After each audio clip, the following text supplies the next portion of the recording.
Well, there was supposed to be music over that. But there was no music then, was there? There was supposed to be music over the...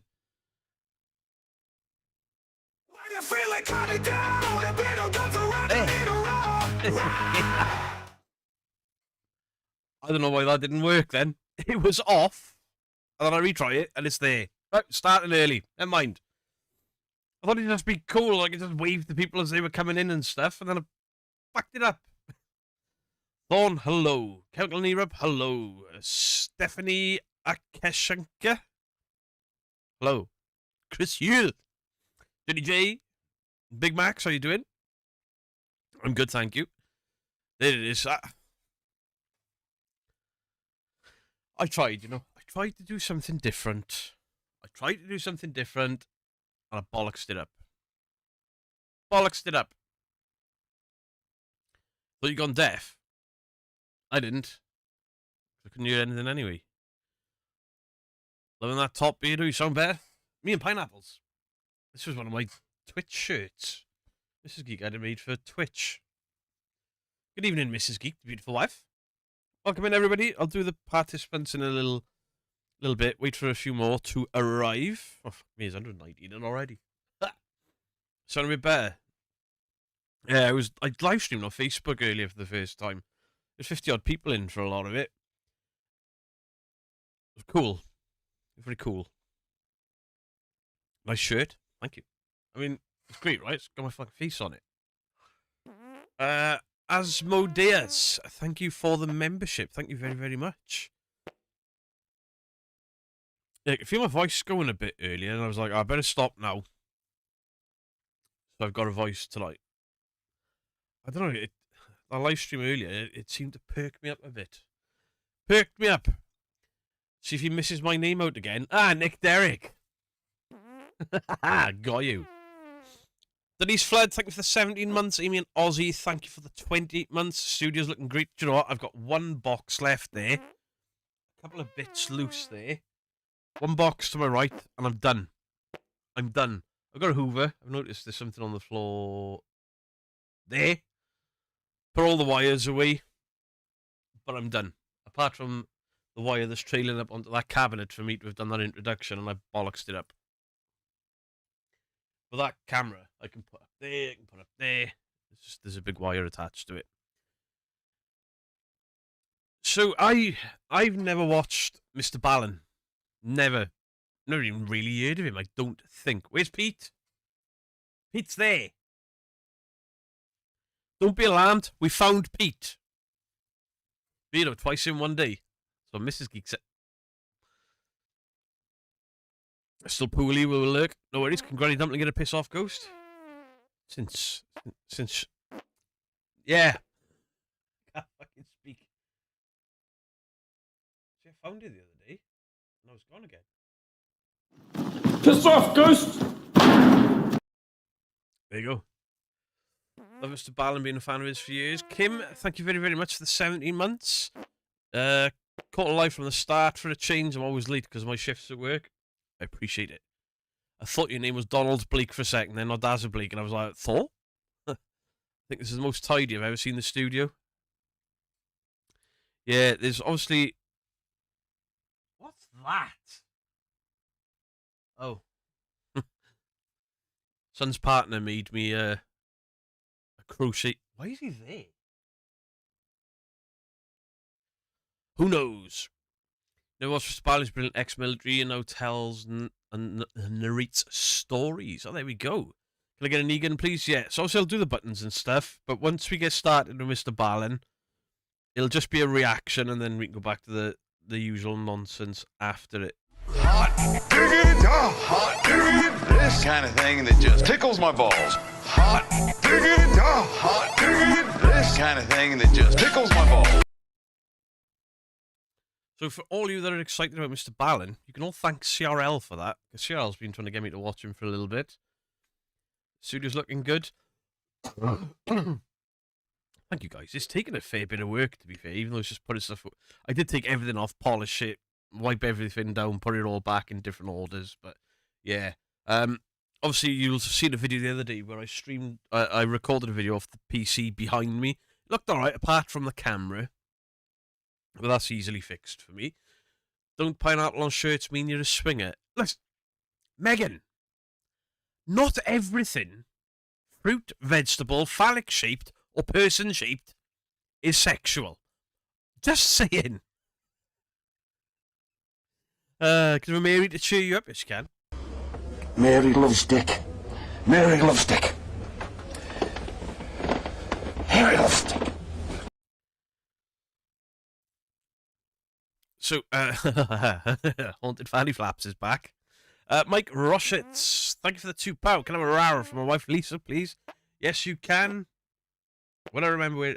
I've got to reorder these buttons, I think. In order of busyness. But then I'll do it. And then they'll go, where's fucking rara gone?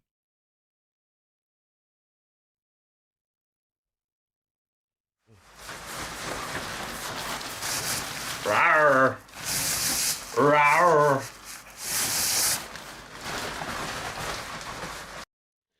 Paranormal Monkey Podcast, how you doing? £450. It best be a big Big Max, have you grasped me up? Mrs. Geek, he's lying. It wasn't £450. It was about £350 because it was on offer. It's the Hot Toys Thor. The lightning bolts that you can put on and attach and stuff. I didn't buy it. I was just... somebody asked me what a hot toy was because Megan thought it was something to stuff up your vagina again because Megan's being Megan. I was like, it's not that. It's these high-end 12-inch action figures. Not for your foof.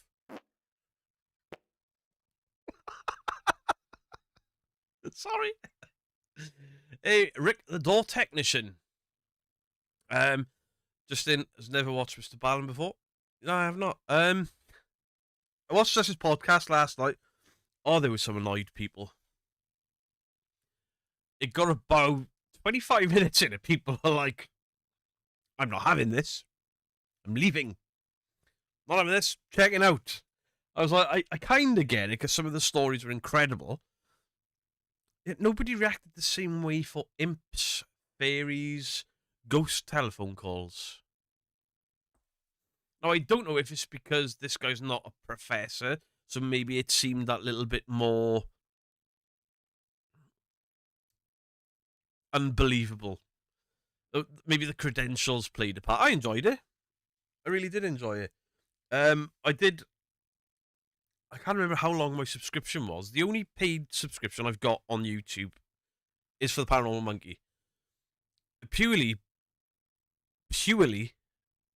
because when I renew my subscription, I get to insult the shit out of him and then see him like go red and grin.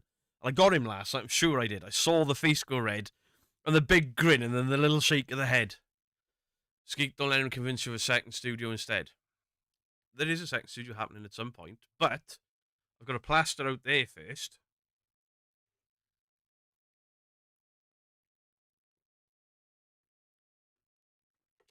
I left last night after 10 minutes. That guy's full of shit. Funny enough, Catherine, it was one of your comments that I saw.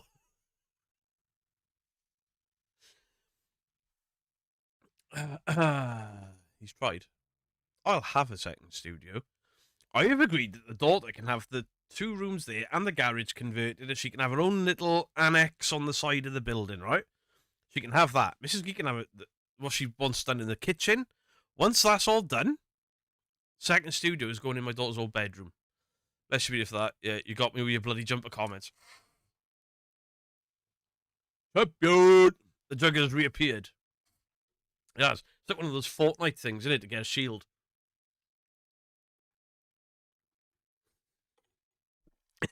I nearly choked then. I've tried to make gulping noises. Mr. Ballen has over 10 million subs. Jesus Christ. That's a lot.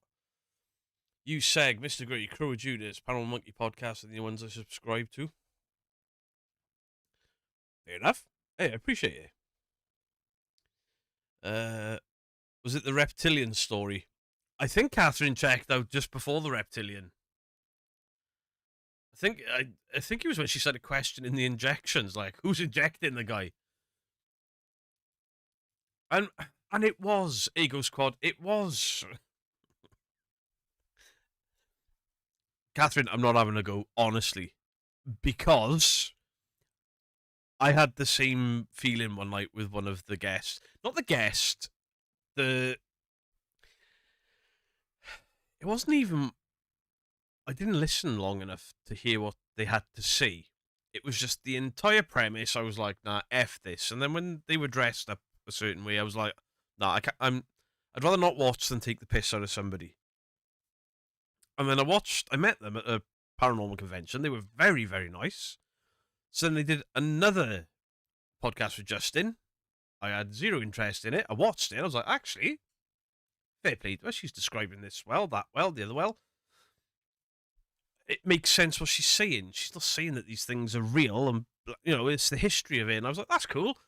And the next thing you know, she's moaning about me with Barry fucking Guy. Like, hang on, I was nice to you. God damn it. Which Mr. Ballen are we reacting to? We are reacting to Mr. Ballen. Even skeptics can't explain this shocking ending. I don't even know what it's about. But it says skeptics can't explain this shocking ending. So I'm quite excited because, I'm quite skeptical.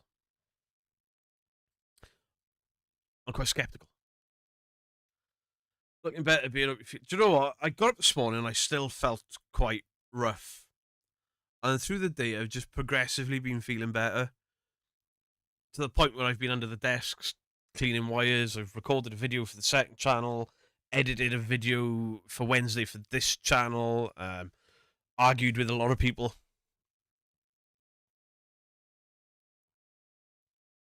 Mr. Ballen does good IRL life. What's he doing in real life?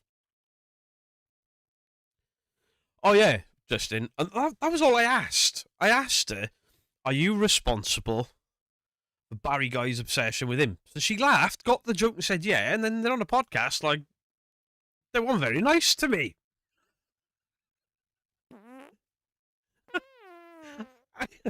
I can't think why. Oh, fucking hell. HSAFKO.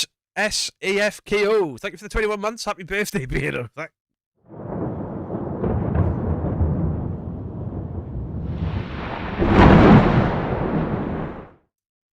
There you go. Didn't see Mike's Mystery say about V yesterday. Oh, do you know what? I loved V when I was a kid. Loved it. Until my mum pointed out that the guy, the really nerdy looking guy, was Freddy Krueger, and then I couldn't watch anymore because I was scared of Freddy Krueger, which meant I was scared of Robert Englund. True story. Mr. Ballen, a Navy SEAL. Respect. Navy SEALs are hard as fuck. Beardo, if you're rough, I think you need to go to the vet. Woof, motherfucker. Who's Mr. Ballen? You're about to find out, Jennifer Taylor. Vicky Ming with another Australian $50. It's Vicky Emming. I'm so sorry. I've been calling you Vicky Ming. I am so sorry. Oh, Ravaged Lands production next month is 10 years on YouTube. Holy shit. 10 years. That's some dedication. Fair play to you. Vicky Emming. Thank you very, very much. I am so sorry that I have got your name wrong so many times. I'm so sorry. Victoria Bryan the Kitty. You were never scared of Freddy because of V. And my second child did a video about Defending a Nightmare on Elm Street 2 as one of the scarier editions. And I said about being scared of V because of him in that. And there was also a show with Jonathan Frakes called North and South. And Robert Englund was sat around a campfire with Jonathan Frakes, and then I couldn't watch it. But, and it was shit. But Ballen isn't brave enough to wear that shit shirt. Wait till you see what I've got under it, Justin. I bet he would. I mean, the shirt he's wearing here is not very nice. Flip noot noot. Ballen is Dutch for balls / testicles. What? His name is Mr. Balls. Mr. Dutch Testicles. Almost banned stories of true crime or mystery or places people go but shouldn't. He does a mix. He has books and he has stage shows. Really, he's a lot big. I didn't realise how big a channel this guy was. Hey, Pomp. Jan R. Thank you for the 7 months. It's Beardo's fault I have the flu. Yes. Megan. It's only 15:15. We got time. We got time. Because I think this video is only short. Have a look. It's only 26 minutes. We got a bit of time. Please keep it on. Cheryl. Just so you're aware. Old fat fuckers like me got feelings too, you know. Willie. Robert Englund was Willie in V. Megan, calm down. Only said Willie. Vicky Emming. Thank you for the 10 gifted memberships, Vicky Emming. I got it right now. Listen, I'm really sorry, but at some point you might like say hello on Sunday and I'll be like, hey, Vicky Ming. Spans, thank you for the 14 months. Give me a Ric Flair. Woo. I can't actually do it because if I push too much noise out, you're the same age as my hubby Beardo. Am I?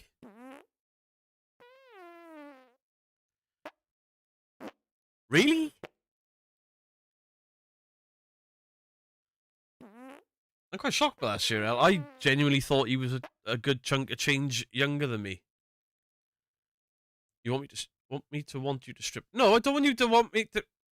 Oh. I swear these mods, they just tie me up in knots daily. Every day. They run riot over me. Laura Lee, thank you for the £10. Looking a bit better, Mr. B. Still get better soon. Thank you very much. Appreciate it. Gerald, genuinely, I thought he was early to mid-30s. Spans, you cheating on Seg with Justin... Seg and Justin with Beardo. What? We're not all live at the same time, surely.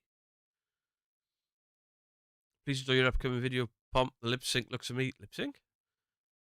If you've got good shirts, Temu is the place. Hey, I've got loads of stuff from Temu. And there was a guy in my comment section a couple of weeks ago. And he was like, how's YouTube going? Because you wear clothes from Temu.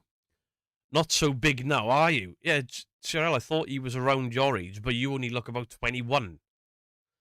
Yeah, that was a compliment, by the way. Enjoy it. Hey, YouTube's not going well for you, is it? You wear Temu clothes, or that t-shirts from Temu, or something along those lines. And I was like, number one, are you wearing a Louis Vuitton t-shirt, you fucking idiot? Number two, I don't care. I could be a millionaire. Like, millions and millions in the bank. But if a Slipknot t-shirt is on whatever for $40 or £40, but there's a Slipknot t-shirt on Temu for £6, I'm still buying the funny version. I mean, this was a gift, the Slipknot, because I like Pingu. There is nothing wrong with Temu. My jogging bottoms are Temu. Comfy clothes are cheap from Temu. I will wear cheap, comfy clothes, alright? I have no desire. I have never, ever been into designer stuff. I've got my posh going out clothes. Do you know where my posh coming out clothes come from? The designer outlet, because it's cheaper and it's out of season. Beardo's a millionaire. Even if I was, I would still shop like I'm poor. I'll be fair, some things that I have had from Temu don't fit right. Like there's two backs to a t-shirt or something. Some of them. Some of the t-shirts are a little snug, some of them are overly sized. Why aren't they £4 or £5 a t-shirt? Who cares? Like, Beardo, I'm going to send you some info now. It probably won't stop me. Like, Primani. I'm a big fan of Primark. I used to be. It's gone shit now. You go to Cardiff shopping, and you look at all the shops that, you know, the trendy people shop in, and they come out with a thing, and they've spent a week's wages. I go into Primark and I come out with bags full of stuff for 50 quid. Sleevelet. Oh, what? Really? Stealing credit cards and date. Oh. Oh. But don't Primark. Doesn't anything cheap use sweatshops? Or am I being wound up? Sorry, I'm in and out. The niece is discussing dinner. Thank you. With skull t-shirts and turtlenecks. Turtleneck! I'll never wear a turtleneck. Not even The Rock could pull off a turtleneck. We all remember that, when he had the necklace on outside of his turtleneck. Like, not even he could pull that look off. We're just lurking, hope you don't mind. I'm in a lot of pain. Yeah, I heard. Get well soon, brother. But I found your microphone and... Wait. While you're there... Oh, I've put stuff on top of it. I found your microphone and the cable and a swing arm for you. Waiting for some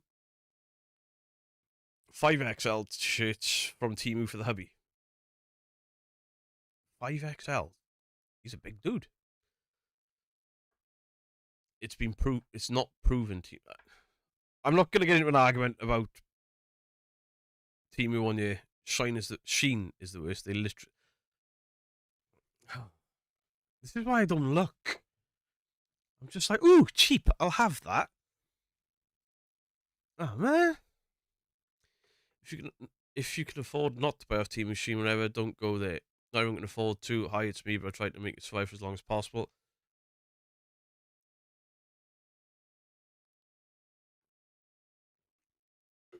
That's the problem. People are forced.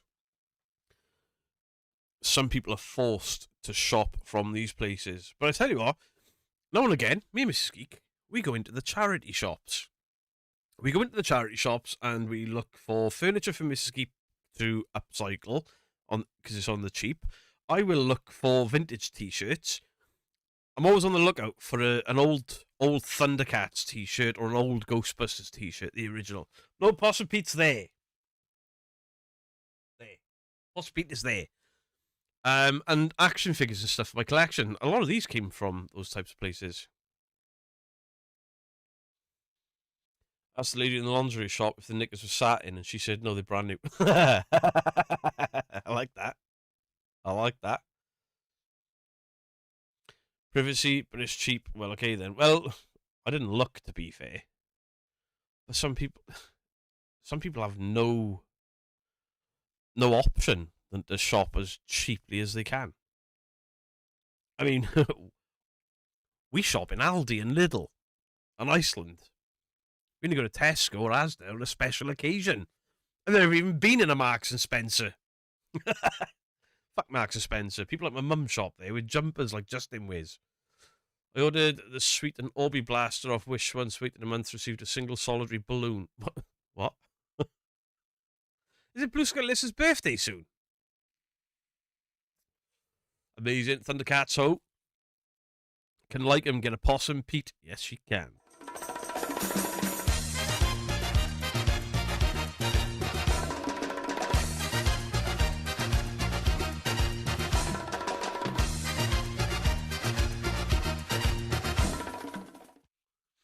Yeah, I got me and Miss Skeek went camping somewhere, and in the little town or the little village next to where we were camping, they had the British Heart Foundation. I got paid a Harley Davidson boots. I don't own a Harley Davidson, but I know the boots were worth a fair bit. I paid like 30 or 40 quid for them. Comfiest things I've ever worn. Bike for biker boots.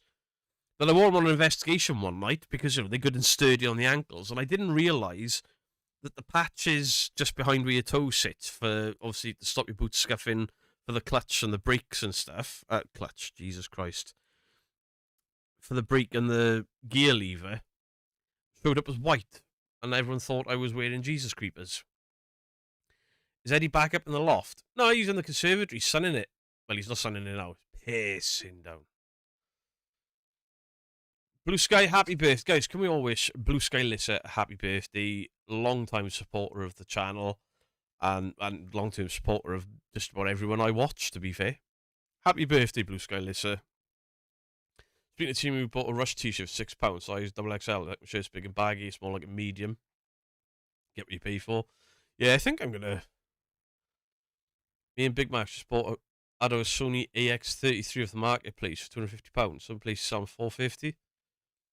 I got the AX53. They don't lose their price even second hand. People are selling them like 50 quid cheaper than brand new. And they old cameras now. Laura Lee, thank you for the £5 bad weather to come into mid South Wales. Thursday, Friday was to be buckle up. So what you ate? Yeah, it was just one of these people trying to get under my skin because they're everywhere lately. You guys probably haven't seen it. Do we all remember? Shall I read it? Yeah, fuck him. Do we all remember? Right, careful what I show you because I've taken the fucking piss. Do we all remember the Supreme Debunker? The Supreme debunker that was going to expose me for the fraud that I am, never did, but then cried when I banned him and was like, oh, I'm your biggest fan, don't ban me. And I was like, you've been lying about me for 6 months. Get out. Well, he found my second channel today. We'll break this down. Who's chopping onions? Blue Sky, we love you. Cry. Cry. Cry tears of joy. So he found my second channel today, and then he commented, I tried to play nice. That's not how he sounds. I'm just trying to make you sound more threatening. I tried to play nice, but now it's time to expose you. You criticize plagiarism, yet you have plagiarized people countless times. Whatever could he mean? But then he lists everything, so we're all good. This is when it gets really good. You have stolen numerous debunks from Crow of Judas, Parple, and many others without credit. Right?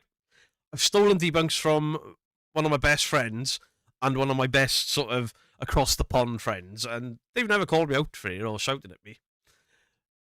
Right. Remember when Beardo changed his name to World of Beardo? Yes, I did it, and I was like, right, I've changed the channel. I don't want it to be called Beardo Scared 2. And everyone went, it's a bit close to with the world of Mr. Green. And I was like, balls, I can't change it for 2 weeks. And I got mocked. That was that was me plagiarising Mr. Grey. Number 3, Beardo stole animations from the sheep on one of his previous videos.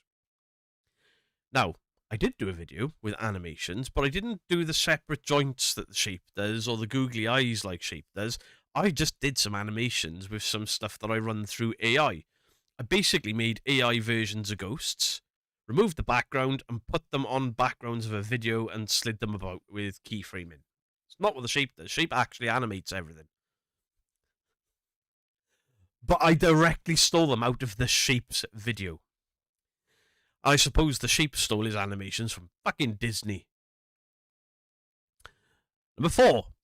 The name Beardo was actually stolen from an independent musician with a much larger following. Never mind that... Wait for it. There are about 60 different types of brands called Beardo Beard Oil Beard Shampoo, all with very similar advertising. There is a Barber's in Spain, because Parple sent me a photo of it, called Beardo, with a design similar to my hand tattoo. And Parple sent it to me. He said, you're fucking watching me in Spain and judging me, aren't you? So, yeah, I've stolen that. Boils and Ghouls was plagiarised from Tales from the Crypt. How many of you heard me say when this channel first started, Beardo's Weirdos, Boils and Ghouls, I love Tales from the Crypt. Little shout out there. I did it for ages. So debunker. I'll show you exactly how good a debunker he is now. Right, so I wasn't paying homage. I stole it and hoped nobody would notice, being a horror fan, that I had stolen. Stolen? Oh, fuck me. Beardo was plagiarising Kalani Ghost Hunter's food review videos for months without credit. In Kalani, the guy where we posted photos giving it that, or that, whatever it was. And then I said Kalani was giving me advice and stuff. So these donut videos, after Kalani gave me a box of them, I'm going to review them. Shout out to Kalani. That's me stealing. I am such a bad Beardo. Fucking horrible bastard. And then we've got the last one. This is the best one. Beardo criticises YouTubers using AI, but he uses ChatGPT for his scripted videos, which are heavily derivative of other people's work. Now, if I'd lied about it, you'd have a point there. You'd have a point there. But how many times have I said I've scripted that video, script it myself, and then I run the script through ChatGPT to A, turn it from an hour of me bumbling and going off on side fucking things, to condense it, not only condense it, but to order it better. Because I am not a script writer. I need some help with script writing. And I've been honest about it. I think that's the difference. I'm not using AI to do my job for me. I use AI as a tool. And some people don't like that, which is absolutely fine. Yeah, I've nicked Joe Vitale's beanie hat as well. I plagiarized a hat. Because this person clearly doesn't know what plagiarism is. It seems like everything Beardo says in this video applies to him. I was a supporter, but he attacked me and blocked me, all because I was doing my job as a debunker. Bear in mind, this guy is called the Supreme Debunker, and he has debunked me, and that's why I hate him, right? I never got mad when you drove paranormal seekers out of the community and then tried to do the same to the side-eye guy. Paranormal Seekers left the debunking community and complained on his way out that he didn't get any support. And I went, oi, I gave you support, knobhead, or something along those lines. I took the video down afterwards because I thought he might have been a bit mean of me, even though he'd slated people that had helped him. Yep, no, it's not my real beard. I stole this off a dog. I put glue on my face, rubbed my face in a dog, and then ripped the fur off. I even kicked the dog when he ran away from me. Wonder if that'll end up as a short on somebody's channel. Yeah, so I've tried to chase off the side-eye guy as well.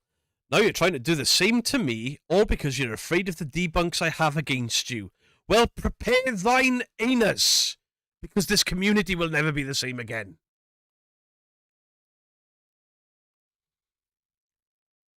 Yeah, fucking well done. Well done. I see your work, and I raise you. Fuck all. You clown! What's that? You haven't got a short, you haven't got a community post, you haven't got a subscriber, and I'm scared of you because you've debunked what? What the fuck is that?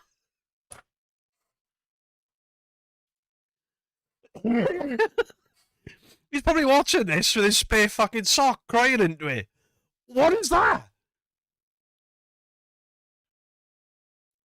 Fuck hell, Beardo, you're worse than Dorky. I know. I'm so sorry for the noise I just made. This cold is horrible. So I replied with a lot of ha-ha-has. You are without a shadow of a doubt one of the biggest idiots on the platform. You've debunked fucking all. 1, if I stole from Crow or Purple, they would tell me and everyone else. 2, the world of Mr. Grey and the world of Beardo are similar but not the same. It was so similar that I changed it and everyone saw the realisation of what I'd done. 3, I created my own animations off of AI images I programmed. That's not stealing animations, is it, you gooner? Same as The Shape didn't steal animations from Disney. Beardo is a beard oil brand, a brand of hairdresser and barbers. Beardo isn't copywritten, and it was my nickname 7 years ago before this channel, IRL. Boils and Ghouls is a reference and homage to Tales from the Crypt, and I'm a horror fan. I've told everyone that asks, I write many scripts and then run them through GPT for structure. ChatGPT can't make my jokes, and ChatGPT won't allow for certain things I do. Supreme Bedroom Lurker, shut the fuck up, no one cares.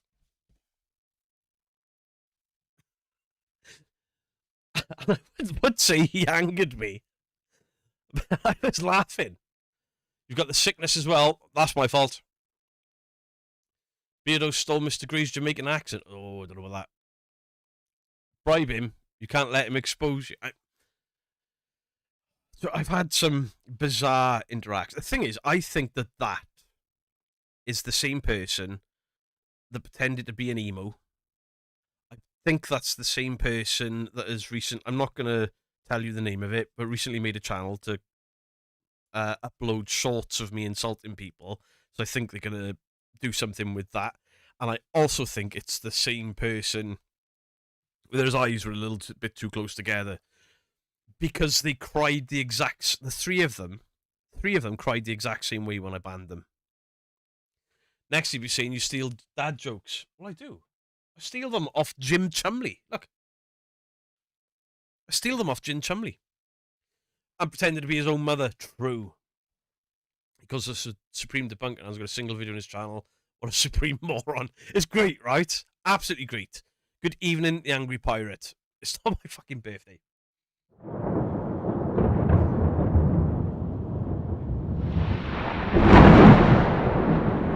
Imagine having a fake account and choosing that picture.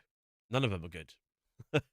I think it's somebody that is just creating multiple accounts to troll. They clearly don't like me because it's the same ones that have been all over other channels shit stirring about me. And the reason I'm mocking and ridiculing is when I get angry, I feed them.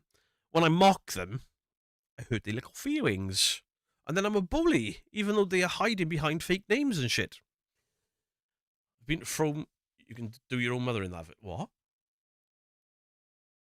Supremely desperate. It gave me a good chuckle today. Now, these people probably think that I'm like raging behind the scenes and angry. The first thing I did was absolutely berate him in the comment section, laughing the entire time I did it, and then shade it to my mods and Spaghetti alla Paranormale, like, look at this shit. On Crow with Judas, like, I've stolen your content, bro. But Crow seems to be on his hibernation. You know, when he goes to sleep for like 4 days.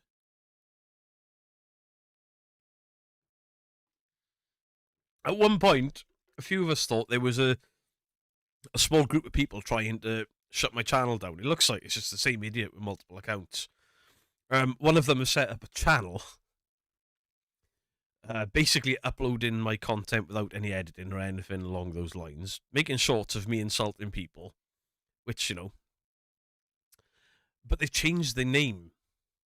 They changed their name, but there's this thing with YouTube, right, where you can see the people who are using your content. They changed their name so I wouldn't know who they were, and I was like, why is somebody I've never heard of blocked? And then their real name showed up. Hi, Jeanette! Hello!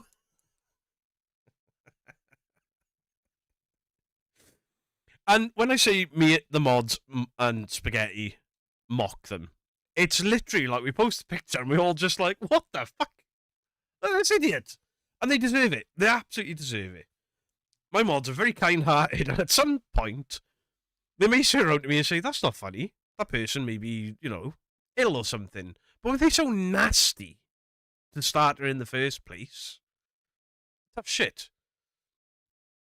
You don't know who I'm on about. Well, if you haven't been listening, that's your fault. Can't even handle having one account. I couldn't even be bothered to do all that nonsense. Effing beardo, we all think you're brilliant. Listen, it's just been a source of amusement for me. That's all it's been, is a source of amusement. Because how boring must your life be to wake up every day, do this? Oh my god, Beardo's had fun. I'm going to create another account. I'll show him. And they think they've got to me, only for them to not realise there's 6 of us going, this dickhead. Idiot. It's a lot of energy being that petty. It's sad. It's really... I can understand certain creators being pissed at me. I really can. Even the ones that I can't stand, I can understand them being pissed at me. You know, I'm showing them up. I'm mocking them. I can understand that to a degree. But who the fuck are these people? Like, Jimbo, he was really upset because of Ghost Club Do you think Ghost Club Paranormal care? You know, we got accused of the same. We're arranging at the moment with our community comedy charity live where each channel dresses for its animals, but we were copying you. There you go. You know what?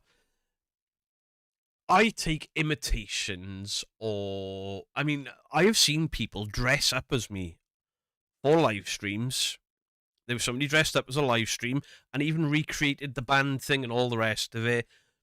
I don't see that as copying. I don't see that as anything other than I've had some influence on people. I have made people's lives a little bit better and they buy my merch, and they dress up as me on streams, and they approach me at conventions and comic cons, and they stop me in the street.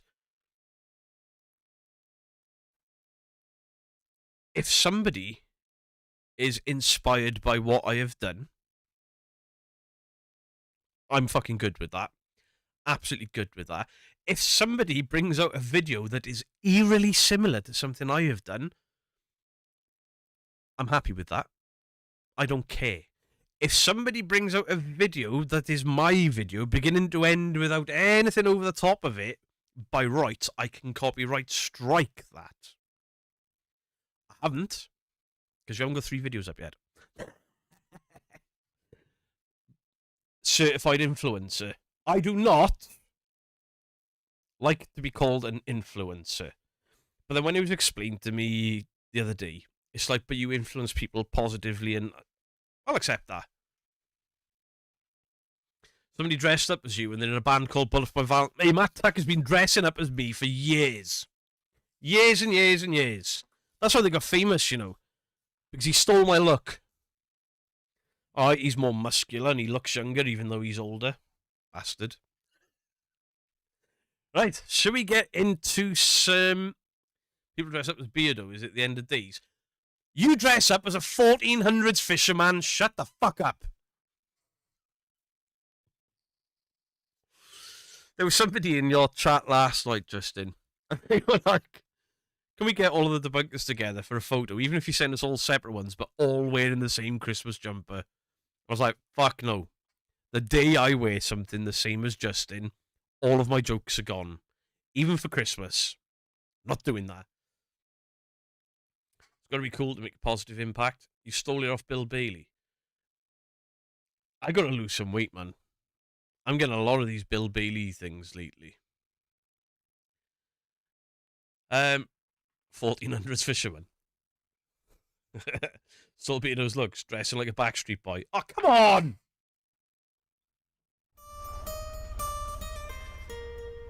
Wankers. People would dress up as you, Justin, if they'd copies of your jumper that hadn't been destroyed for the sake of humanity. I mean, most of the other jumpers that look like Justin's are either down the bottom of the fucking sea or they're in museums somewhere.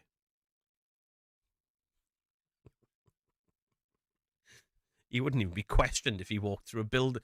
Justin wore that jumper in somewhere like St. Augustine Lighthouse. People are losing their fucking minds. Ghost!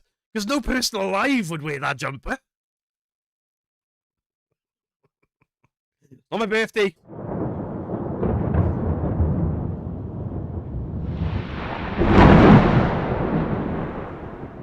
You look like that guy in prison who approaches the new guy saying, anything you need, I'm your man. What? No, I don't. I'm the guy in prison that'll hold my pocket and be like, hold it, little fish.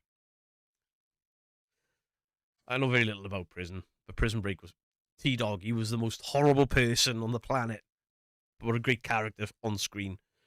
I reckon Justin has his own knitting machine. He's not capable of making that mess. What a prick.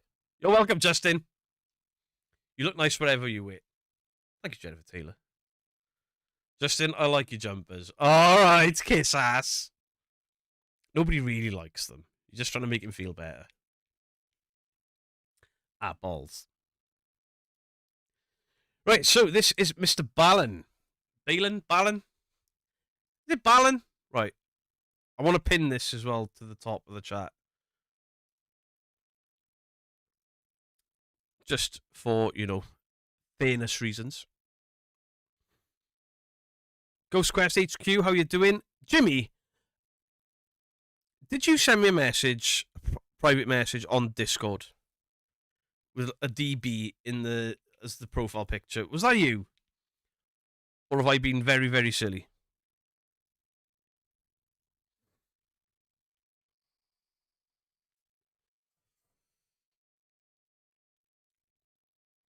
So, right, camera's on screen.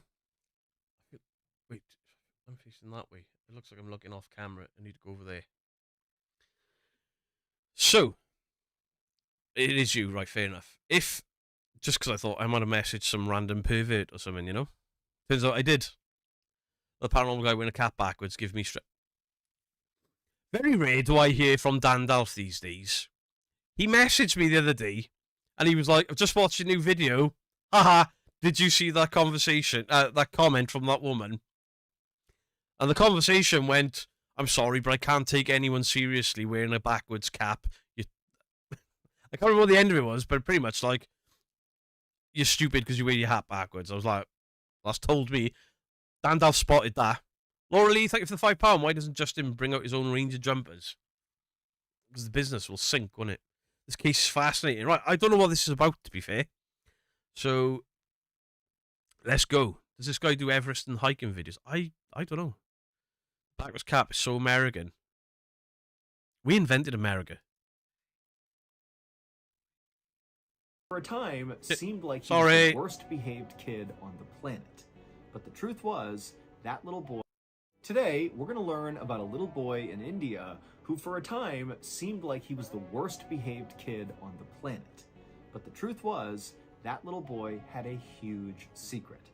And when his secret got out, it changed everything anyone thought they knew about this boy, and it prompted all these big-time college professors from major universities all around the world to personally fly to India to investigate this kid's claims. Wait, why would people go to India because of a naughty kid? Up the sound. Why would people go to India to look? We need more. I've got to pause, though, because of copyright and stuff, just so you're aware. I'm not purposely being a dick. Won't play. Because the implications of what he was saying were massive. But before we get into that story, if you're a fan of the strange, dark, and mysterious delivered in story format, then you've come to the right place, because that's all we do, and we upload once a week. So, if that's of interest to you, please replace the like button's roll-on deodorant ball with a single clove of garlic. Also, please subscribe to our channel and turn... What? Hey, how many channels this guy got? Spawn Studios and Amazon Music. Oh, he's got podcasts and everything. Hey, I like it. on all notifications so you don't miss any of our weekly uploads. Okay, let's Navy get SEAL, into yeah. today's story. Respect. Is the volume still not loud enough?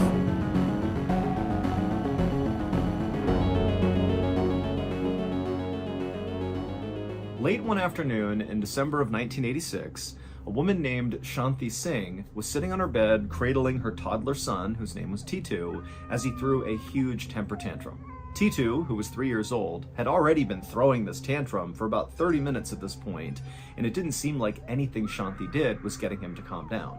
In fact, honestly, it just seemed like Titu was getting worse and worse by the second. And Shanti knew her son's constant wailing must be annoying her neighbors in the little rural village in northern India where they lived. He's not reading. You can always tell when somebody's reading an autocue. It doesn't look like he is. Does he know these stories off by heart? But again, Shanti just felt like really there was nothing she could do. After all, this was not a typical toddler tantrum. Titu was not throwing this tantrum because he lost a toy or was fighting with his siblings or something. No, the reality was Shanti and her husband had no idea why Titu was throwing this tantrum, because Titu threw these tantrums all the time for seemingly no reason, and nothing they did would get him to stop. He would just start throwing these crazy fits, and he would only stop when he was ready. Now, Shanti and her husband had taken Titu to the local doctor, and he'd been examined, and the doctor said, "Look, I think your son's just fine. I can't find anything wrong with him. So whatever's causing him to be so upset, it's got to be psychological." I'm blown away that he can remember all of this. He's 100% not reading. His computer's in front of him. He has a video that shows how he does his stories. I'm going to have to look into that, because if he is auto-cueing or reading, yeah, he does look like he's checking for footnotes, but that is really difficult to do. Well, you see it in my scripted videos where you see my eyes doing that, and half the time I've got to cut, because as soon as I read, I lose my train of thought. I like his storytelling. He's very, very good at it. And if he is reading an auto-cue, he's done it well, because you get that blank stare with an auto-cue, because they're staring, and they're trying to look like they're not reading an auto-cue, but they're looking just beyond the lens. I've got one there. And I've used it 3 times. Autocues are really hard. Mr. Ballen Beardo, am I dreaming? No, you're not.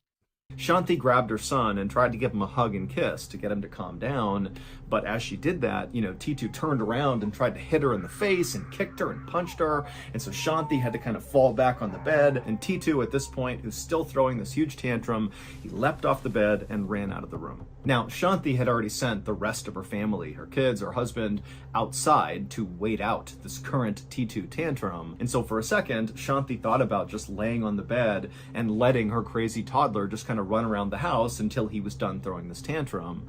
But as Shanti was laying there on the bed, practically crying from frustration, she heard a plate break in the kitchen. And so there are little cuts here and there, but I don't think because he's reading. I think it's to speed the script up.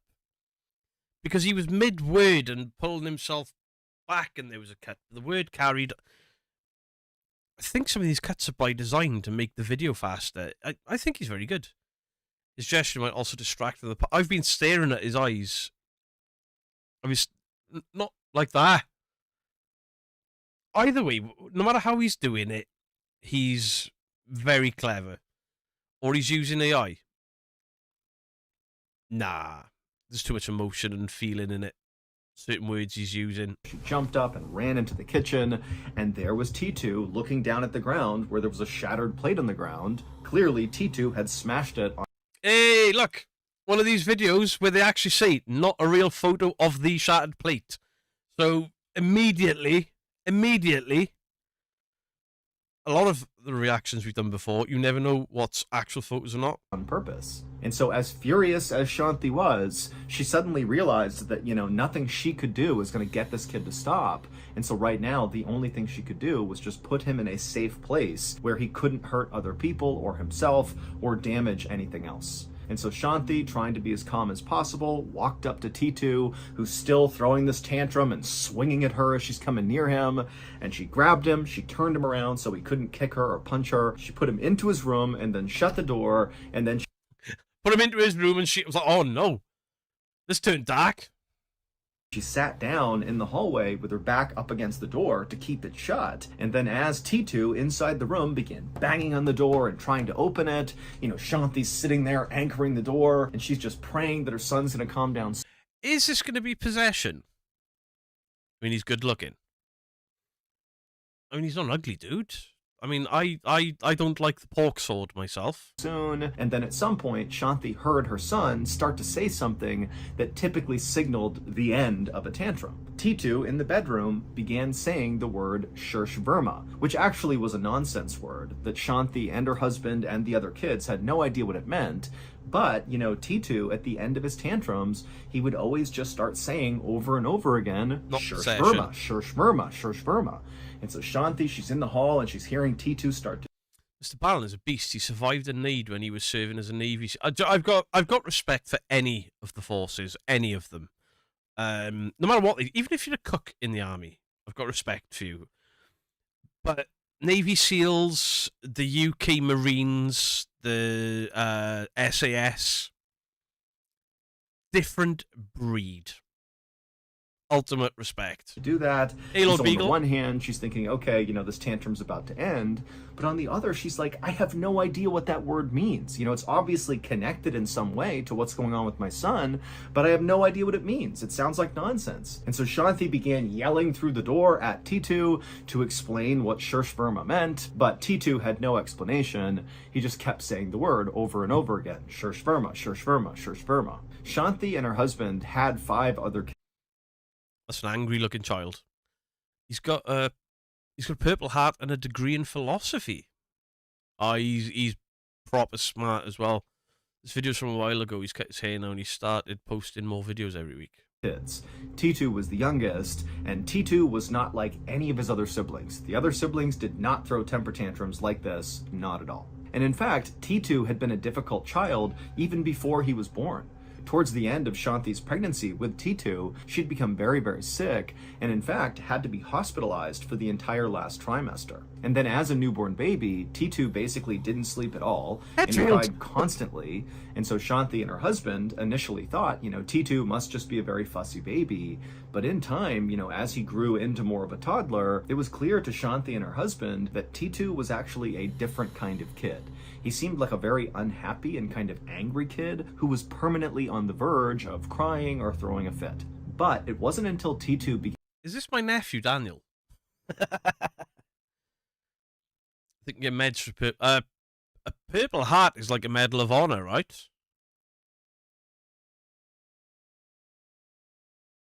The Purple Heart is it like a Medal of Honor type thing? Pork sword.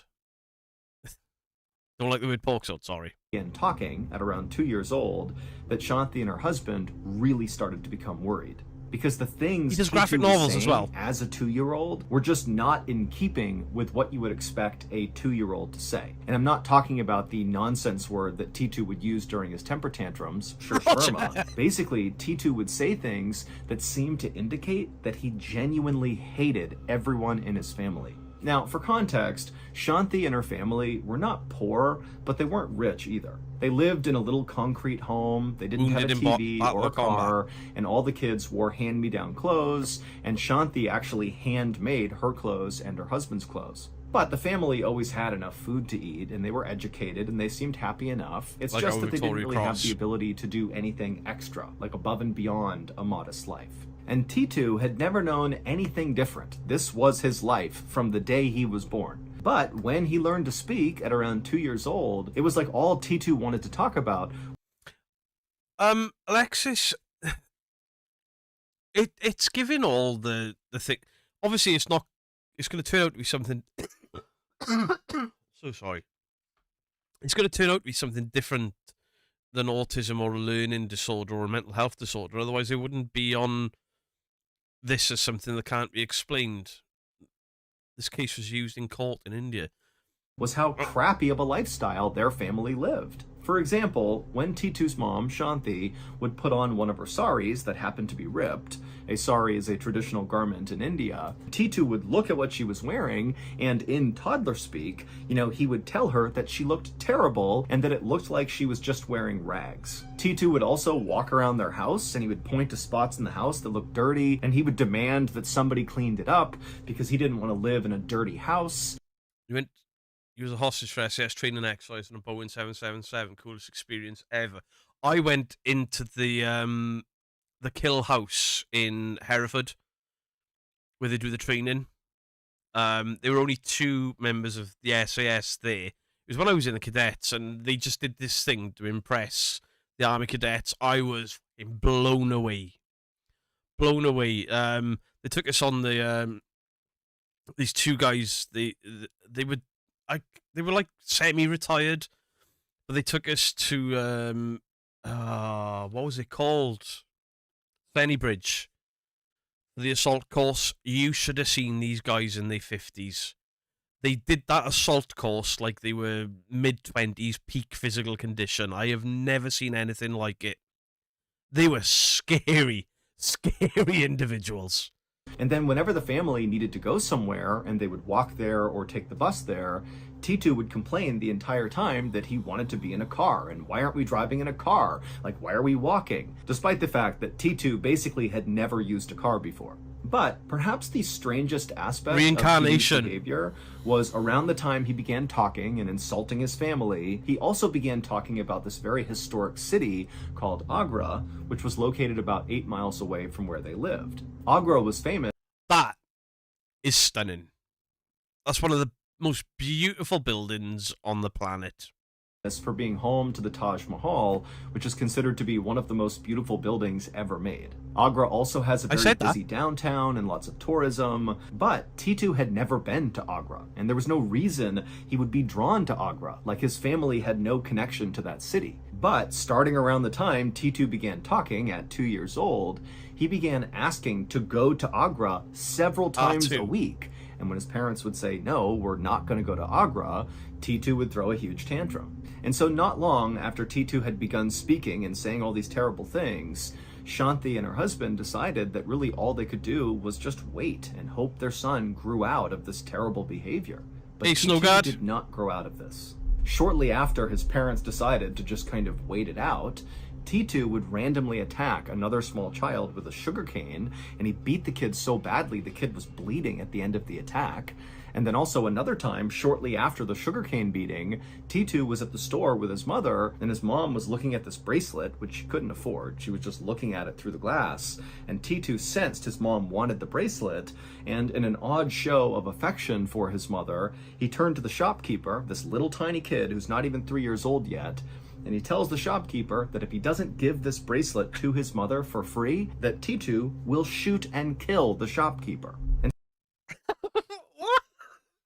So, T2 is from a very poor upbringing. They've got food, but very poor.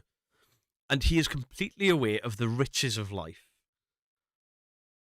And it seems that T2 seems to think he's a person of great power. Is he going to be, like, believing that he was reincarnated, like, from a Maharaja or something? It is a Maharaja over there, right? so after this, Shanti and her husband just stopped taking T2 out in public at all. It was just too embarrassing. But what really just unsettled Shanti the most about her son's behavior was that nonsense word that T2 kept saying at the end of all of his tantrums. Shirsh Verma, Shirsh Verma.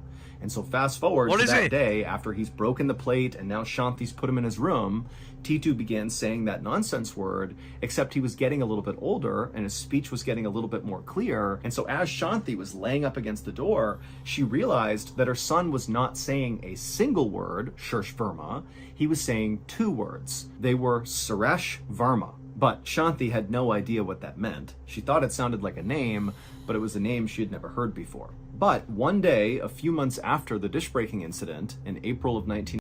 So I remember my son doing that.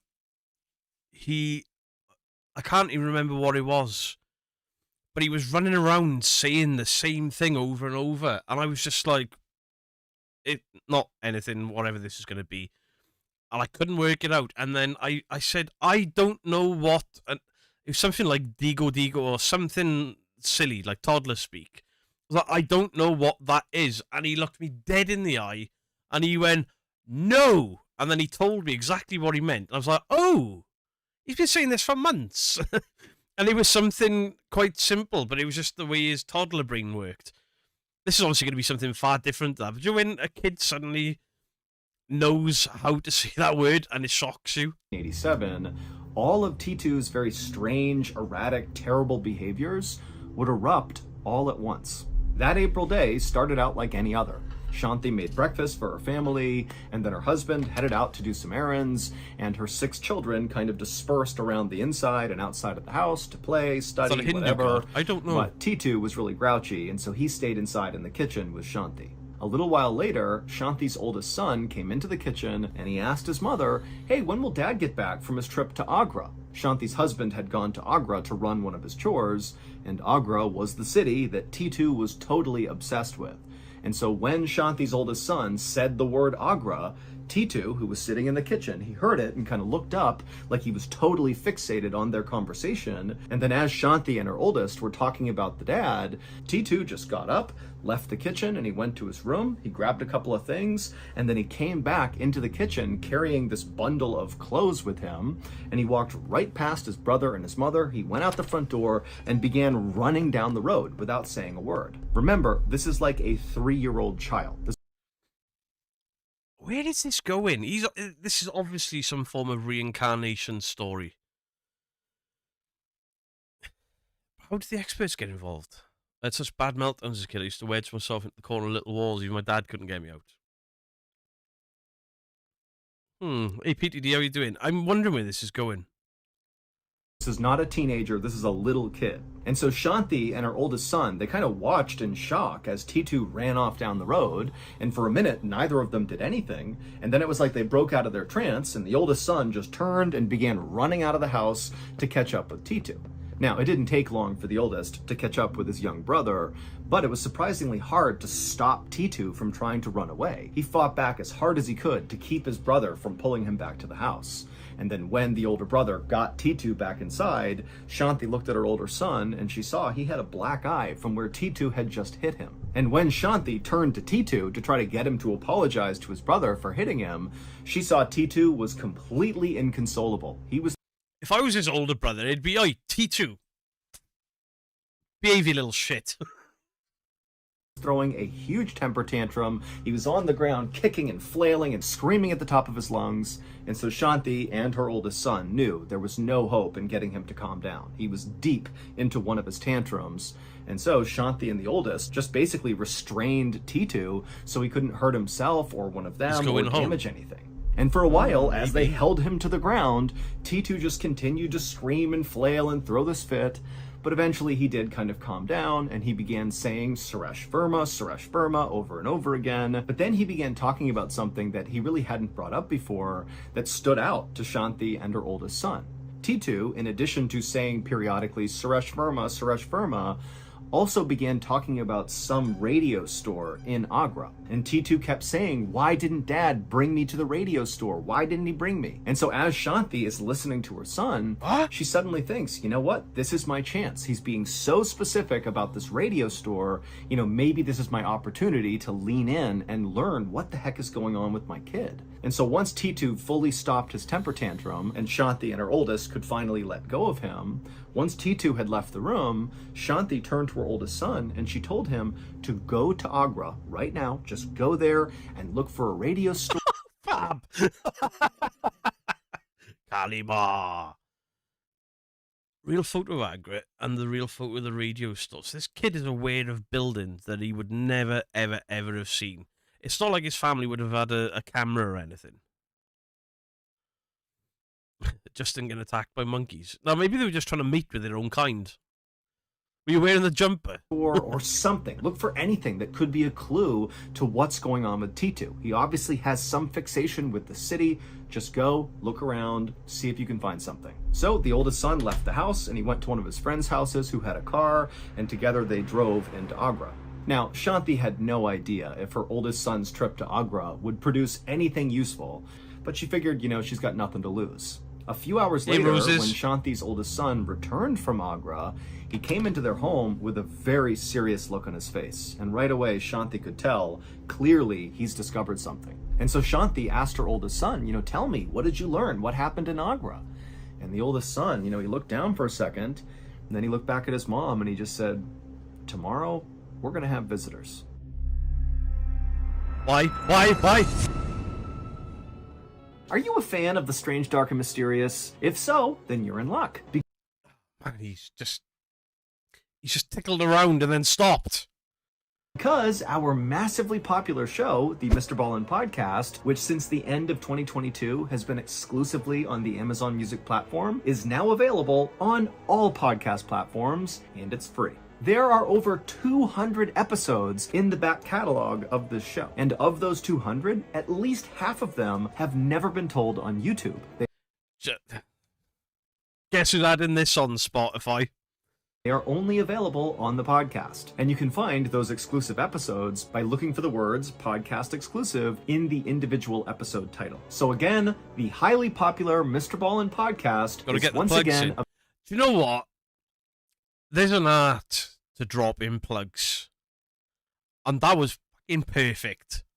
He blue-balled the shit out of us. Available on all podcast platforms, and it is free. To listen, just search for the Mr. Ballen podcast on Amazon Music or wherever else you get your podcasts, and then give the show a follow, and then start your binge. Oh, and also, if you are one of the amazing people who subscribe to Amazon Music to follow the Mr. Ballen podcast when it went exclusive, don't give up your membership just yet, because there are still huge perks for listening to the show on Amazon Music. With your Prime membership, you can listen to new episodes of the Mr. Ballen podcast 30 days early and ad-free on Amazon Music. But again, hey, this guy's putting in the work. All those podcasts and then all the different tiers and extra content. This guy's putting in. He's doing a shift. Better than getting grenades lobbed, do you, right? Jesus. I'm The show impressed. is now available on all podcast platforms, and it really is free. So, thank you so much. Have a nice binge. Leanne, if it's ads for, do you know the other stuff I've reacted to where it's ads where they're promoting products for other people?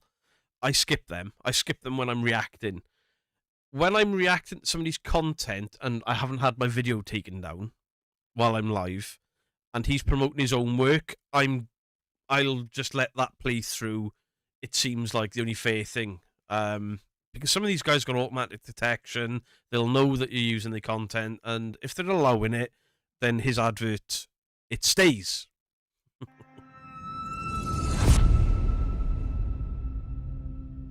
The next day, a car pulled up in front of Shanti's home, and 6 people climbed out.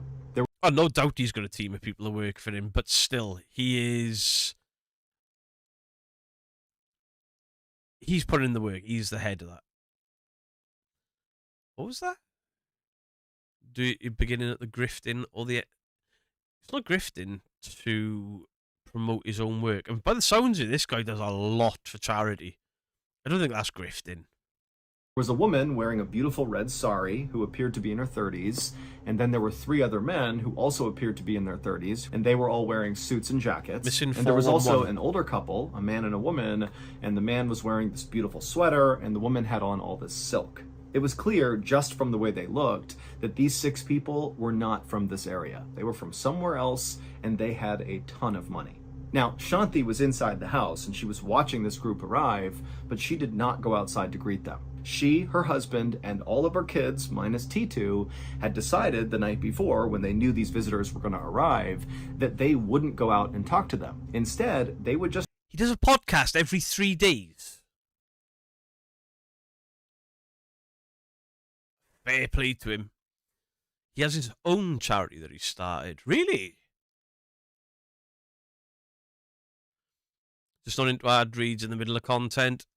He's got to make a living. I get the same shit when I've done, I do my introduction and then I'm like, I got sent this free desk by FlexiSpot, and I've had people call me out for it and like, do you begging elsewhere and things like that. Got to put food on the table. I mean, I didn't get paid for the desk adverts, but I got these fantastic desks for free. So I understand it. I understand people taking sponsorships. I know there's a lot of people that are like, don't take sponsorships. Sponsorships are bad. If it's a sponsorship for something that I would use, something that I would enjoy, then I will take that sponsorship. And yeah, I don't get the hate. Not the hate. Hate's just too strong a word. The dislike of people. The dislike of people just trying to earn an extra crust. It's not an extra crust for him, but he's worked his ass off for 10 years. Sorry, Jenny. allow T2 to basically make first contact with these people and see what happens. So when Shanti saw this group of 6 very well-off people were standing right outside of their gate, kind of waiting to be let in, she called for T2 and said, hey, go outside and open the gate for our guests. And so T2, who was not throwing a fit at this point, he came running through the house and he went to the door. He's not looked outside yet. He opens up the door and he runs outside and he sees these 6 people on the other side of the gate. Does he recognize them? Suddenly, Shanti heard T2 make a sound that he never made. It was like the sound of pure joy. He was so elated to see these 6 people. Shanti couldn't believe it. For a second, Shanti closed her eyes and almost started crying because she knew, even before T2 had made that joyous sound when he saw these people, they were about to solve the mystery of what was going on with her son. Just then, Shanti heard T2 from outside yelling for Shanti and the rest of his family to come outside and meet his other family.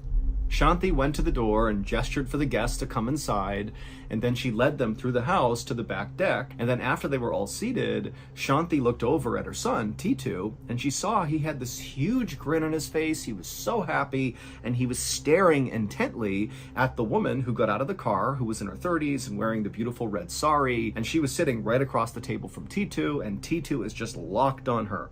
Now, at this point, nobody is speaking. Everybody is just sitting there. No introductions have been made, so nobody even knows each other's names. And in this kind of tense and awkward silence, T2, who again is just staring at this woman in red, he eventually breaks the silence, the 3-year-old child, and he asks the woman in red to come sit next to him. And so the woman in the red sari, she does what he asks and moves over and sits next to the toddler. And then T2 looked up at her and he smiled and he said, "Do you know who I am?" And the woman, she's looking down at him and she said, "No, I don't." And T2 would look back up at her and he would say, "I know who you are. You're Uma."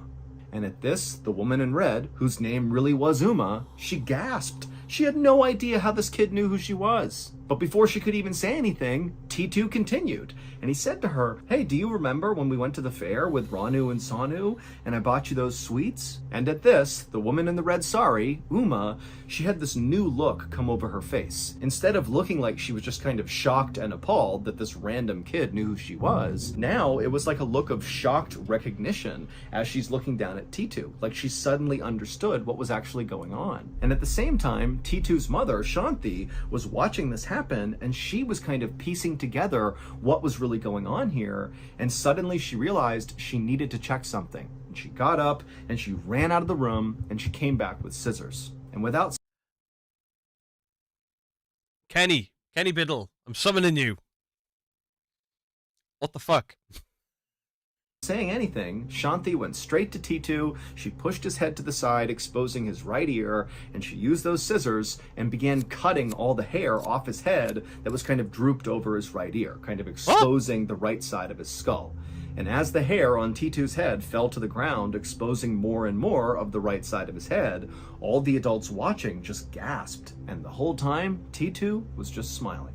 To understand what just happened out on that back porch between these random people and Shanti and her family, you need some context. It's a nightmare. So here's what happened when Shanti's oldest son was sent to Agra to go investigate and look for clues that could explain what was going on with T2. The brother and his friend had driven all around Agra, looking for radio stores and looking for things that might in some way kind of connect to T2, and they didn't see anything. But at some point, they drove past one of the many radio stores in Agra, and the name of this radio store immediately stood out to the brother and this friend. So the older brother and the friend... The two words he was saying is the radio store. So he hasn't gone like historical with some Maharaja. What the fuck? They parked their car and they went into this particular radio shop, and inside of there is where they met Uma, the woman who had the red sari on, who was in her 30s, that T2 said we went to the fair together with, that woman. So she's inside this radio shop, and when the older brother asked Uma how this radio shop got its name, that was when things began to fall into place for this older brother about what was going on with T2. Uma would tell the older brother that this radio Teddy, one of the mods will post a Discord link. Just follow the link, read the rules, and if you need anything, ask one of the mods. Shop actually belonged to her husband. 666. Except 3.5 years ago, he was murdered. He was shot and killed, and so she had been running the shop ever since. And Uma said she had considered changing the name of the shop, since taking it over, but she just couldn't bring herself to change it because the shop's name was actually based on her husband's name. The name of the shop was Suresh Radio Shop. Her husband's name was Suresh Verma, the two words that T2 would say all the time at the end of his tantrums. Suresh Verma, Suresh Verma. That was Uma's husband. And it would turn out the details of Suresh's death matched up in a very bizarre way with T2's birth. And all of T2's totally erratic, strange, terrible behavior throughout really his entire life to this point now suddenly made sense if you knew about Suresh's life. Many people, including professors from major universities in India and America, have come to believe that what happened with T2 was when Suresh was murdered, his spirit somehow came out of his body and entered T2's body. Basically, Suresh was reincarnated in T2. This reincarnation theory would explain why T2 was always saying Suresh Verma, because in theory... What the fuck?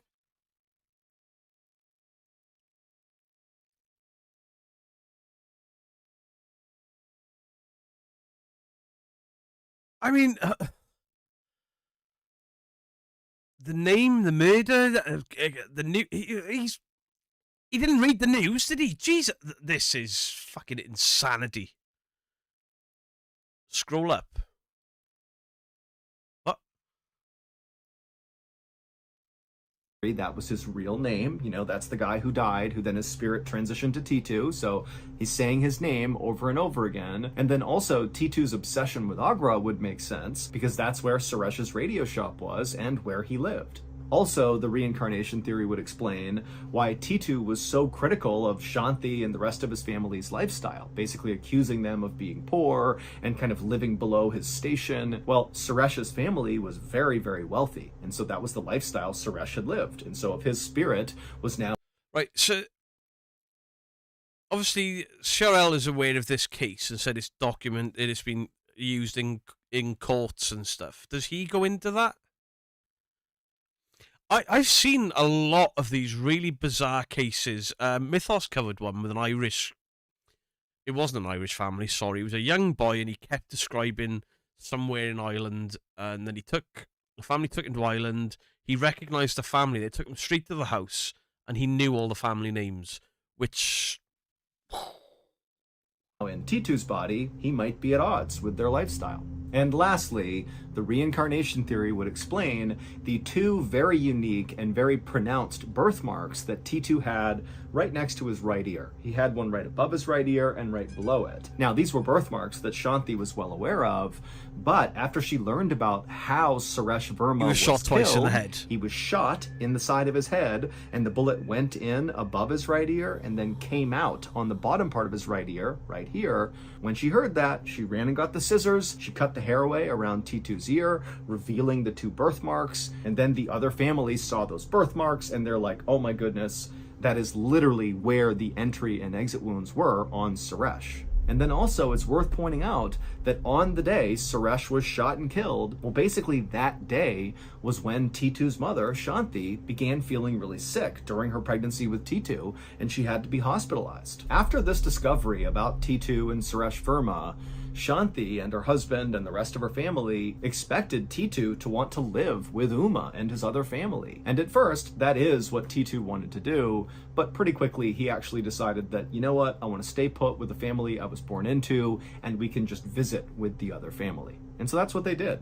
You know, Uma and the other wealthy family, they made visits all the time to see T2 and vice versa. You know, the families got along great. And as for T2, you know, he was really happy. You know, his bad behavior basically went away and he became a normal, high-functioning kid. And T2 has grown up and become a very happy and successful adult. He's got a family of his own, and he's currently a professor at a college in India.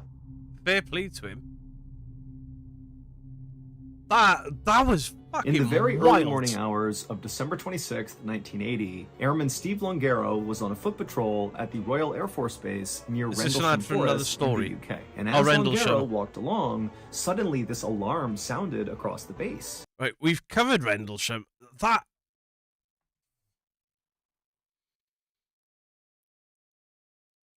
Please go check out... most of you probably already have, but please go check out Mr. Ballen. That was... What the fuck is this shit? Get off my fucking screen. I don't know what that is. Go away.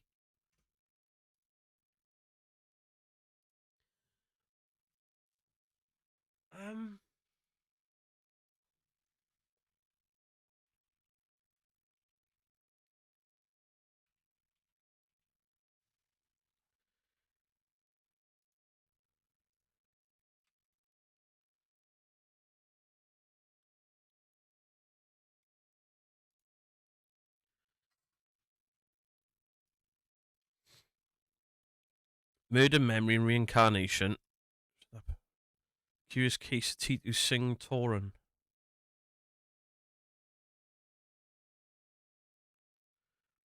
Right, this is the story. I was just looking for something of the aftermath. Titu's case is featured British magazine Reincarnation 1990. Interview with both the families. Titu's uncanny ability to recall details. PhD degree in yoga. They played him.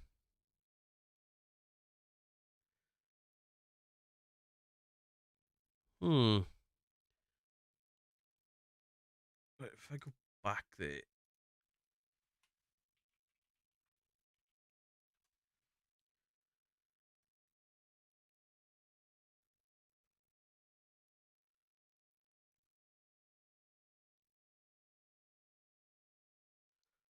I don't. PSI Encyclopedia. Hmm. Past life therapy. I'm gonna have to look up some documents that are not coming from paranormal sites, because everything so far that I've looked for there came from paranormal sites, and obviously they're gonna have a biased look into it. I want to look into the court stuff after the fact. He does remember and has done interviews in his adulthood. Beardo speech. I know it. I wasn't expecting it to go quite that. I don't know what I was expecting, but that was way beyond Discord.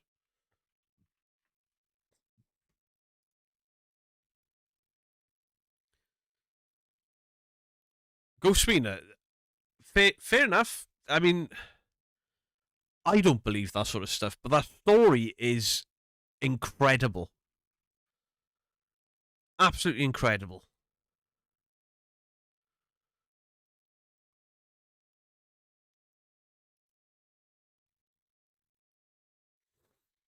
Look up his own story as an encounter with a shadow figure. This is not Stevenson case, although it is from India.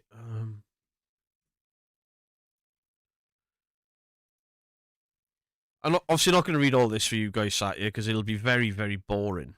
Double birthmarks. Carol Bowman, past life therapy. Right, this is the story we've just heard. They've been arranged for stretches to children playing among the neighbourhood test for T2. T2 recognised them. He recognised them playing amongst other kids, though. How? He's actually described, right, they showed T2's hair being shaved for the birthmark. They took photos of it, didn't they? Around indented shape, which coincided with the exact location. T2 told more details of the murder to the Agra court and was able to convince the authorities that he convinced them that he was the reincarnation of the murder victim. The outcome of the case was not given in his account, but a professor at Delhi University was quoted saying, because of the police involvement, this is one of the very best documented cases of semen reincarnation I have seen.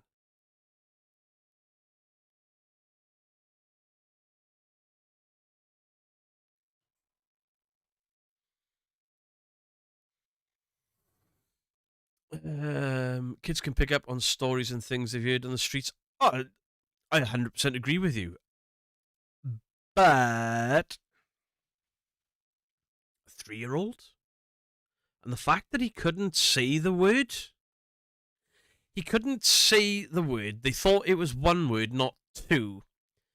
And then he links the radio shop that's changed his name.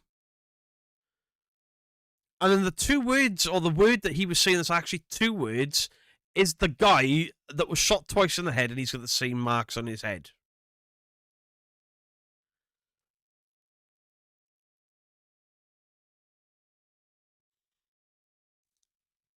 Do you see what I'm getting at? Now, maybe he was just a very smart kid and he was trained by his parents.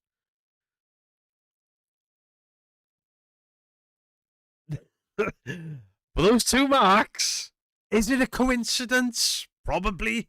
Is it absolutely an incredible tale? Fuck yeah.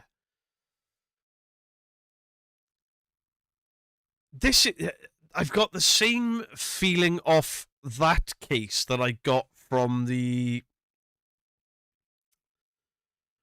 Penturk UFO incident. The first time I heard the Penturk incident, was like, this is so close to me and happened over an area that I used to live, and I don't remember hearing about it. And then we did the live reaction to it, and I was just like, and obviously we did 3 weeks on it, and eventually I was like, right, I believe she believes it, but there's too much stuff surrounding it that doesn't add up. But the initial reaction from me was like, wow. And that's my first initial reaction is, wow. He recognised what would have been his wife, if it's true. He recognised the kids playing amongst a group of other kids. He couldn't speak properly, and then it turns out he was saying the name of the guy that was murdered, and he knew the radio store. The case for the kids at school saw a UFO. Over in Tenby, yeah. It's another incredible one. It's a story of a child getting a lot of attention, agreeing to everything the adults are saying to him simply because people got to react to him. There's probably... Snowgat, I am not dismissing what you're saying at all. But it's incredible. Now, as somebody's rightly said there, this is above this debunker's pay grade. Yeah, I know nothing about reincarnation. I've seen a few stories about it. I'm not a psychologist or anything. You know, I've got no formal training in any of this. But as a story that has just been told like that, and then two bits of not evidence, two reports that I've looked at after that all seem to coincide with it, and the fact that they went to court, and the judge has been like,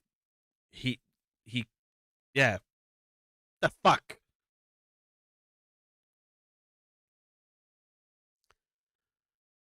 It's the age of T2 that makes him. It's the age and the one element of it that those two marks on his head in the exact place. Now, were they the exact place? I don't know. But right, take the actual case out of this as being a reaction video. Obviously, I'm a debunker. We're a debunking community, a paranormal community. It's an incredible tale, but the way it was told as well. Mr. Ballen, as a narrator, I think he did a fantastic job. Normally, when people are talking with their hands and their hands are constantly doing that, it pisses me off and I can't watch it. But I found myself just enthralled because it was a good story. B, he's a very, very good storyteller. But, you know, would this make you delve deeper into cases like this? Yeah, into this case specifically, yeah. Same as, obviously, the Enfield Poltergeist case and 30s Drive and stuff. I've delved quite deep into them, but none of them captured my attention as much as the Battersea Poltergeist. I found the Battersea Poltergeist case mind-blowing. Again, it was the earliest of the cases in the UK, really, and it's the Poltergeist case that nobody heard of. And I did it wasn't a reaction to it. I did a thing about Uncanny, and then I talked about the Battersea Poltergeist. And I hope that the lovely, lovely lady who was in the story, she's a very old lady and it was before Uncanny, but Danny Robbins covered it. She turned up my comment section like, I'm so glad that you've listened to my story and you don't dismiss it, given that you're a debunker. It was really nice to hear your take on it. And I was like, oh, bless her. Shouldn't have got to be pushing 90. But that case, truly, the Penturk UFO incident and these are the types of things that take me back to being a kid and watching Jonathan Frakes tell these ghostly tales and, you know, unsolved mysteries. I used to love unsolved mysteries as a kid. You get the odd one where you're like, the bank robbing, that's just crap, like. But then there were these other more supernatural-based stories on unsolved mysteries, and as a kid, I would be glued. And I find it very difficult now to listen to a story or to watch something and for it to capture my attention. And those three, in the last few years, are the ones that have captured this has absolutely captured my attention. The Battersea Poltergeist. Daniel Page, love Mr. Ballen. Now, so watching Beardo reacting to Ballen. What a Tuesday. I know CRL has been telling me to watch this guy for ages, and then on Sunday, there were a few people in the community like, do Mr. Ballen, do Mr. Ballen. So that video was a CRL recommendation as well. So thank you, CRL. Guys, thanks, CRL. What I don't get is this is 1980s India. How would Tita's parents know enough in a different town about the murder to be able to coach him and what to say, who to pick out? You've also got to take into account that they were a very poor family. They had food, but they didn't really have anything like nice clothes, so they probably didn't have a TV. Could they have had newspapers? That's a luxury, really, isn't it? Yeah, blown away. I'm still in awe when I watch Unsolved Mysteries now. I love stuff like that. I love stuff that captures my attention, that leaves you at the end where you've got to think, even if in a couple of weeks' time, I still can't get any headway with it. I go to Kenny Biddle and Kenny gives me an explanation or gives me proof. Fine. But the fun part for me is listening to it, getting my mind blown, and then making my own mind up over a period of time. That's the exciting bit for me. Hopefully, I'll never know what the fuck happened. Hopefully, it'll just be like one of those things that cannot be explained to me satisfactory. And that is the exciting stuff. It really is. I like the mystery, you know? There are certain as a debunker, it is absolutely ridiculous for me as a debunker to believe and to be enthralled with the Battersea poltergeist, but I am. 30 East Drive. Non-debunkers scoff at the idea of 30 East Drive. I love the place. I keep going back there 6 times in 2 years. 5.5 hour drive, a lot of money. And Dan Dal's like, fucking house, what are you doing? But to me, it's that mystery, you know? I'd love to see more content, similar cases, Beard. That was an awesome... Yeah, I probably wouldn't do another reincarnation, but another, like... Whoa, what the fuck? But what I'll do again is I'll ask CRL to pick something. Because she gave me an option of 4, and I was like... Because it was like the skeptics can't decide. I was like, right, that one. We'll go for that one.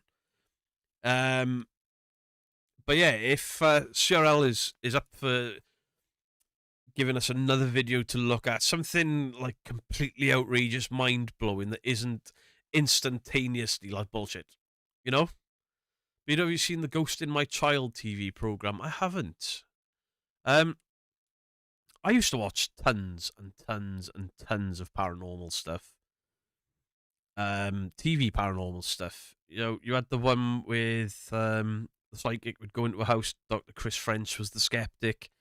It was kind of a precursor to what Uncanny and Most Haunted did. Was it a precursor or did it come after?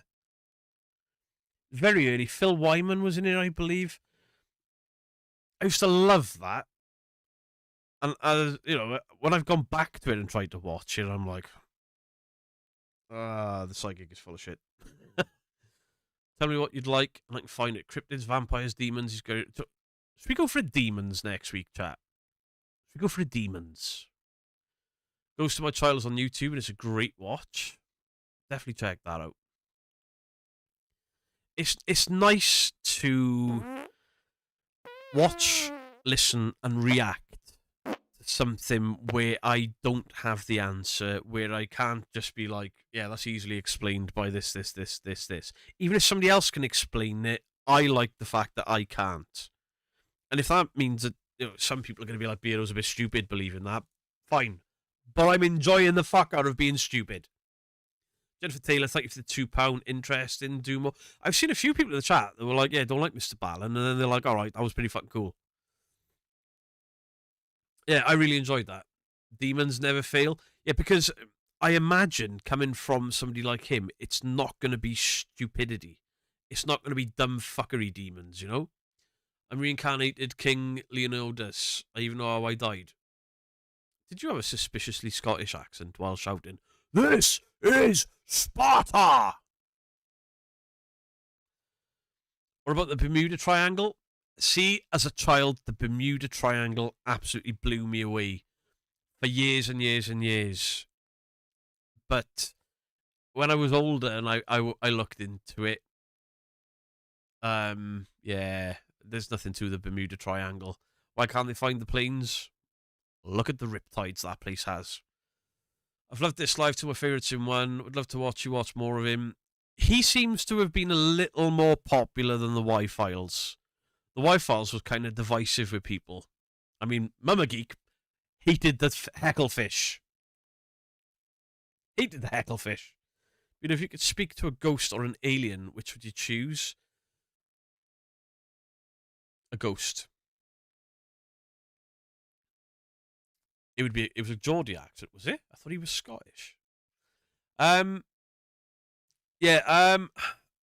I could speak to one, it would be a ghost. I don't think it's impossible for alien life. You know, there's this vast universe. I think the probability is that there are aliens. But ghosts, to finally find out that I'm not mental, that I've actually seen and experienced what I think I've seen and experienced,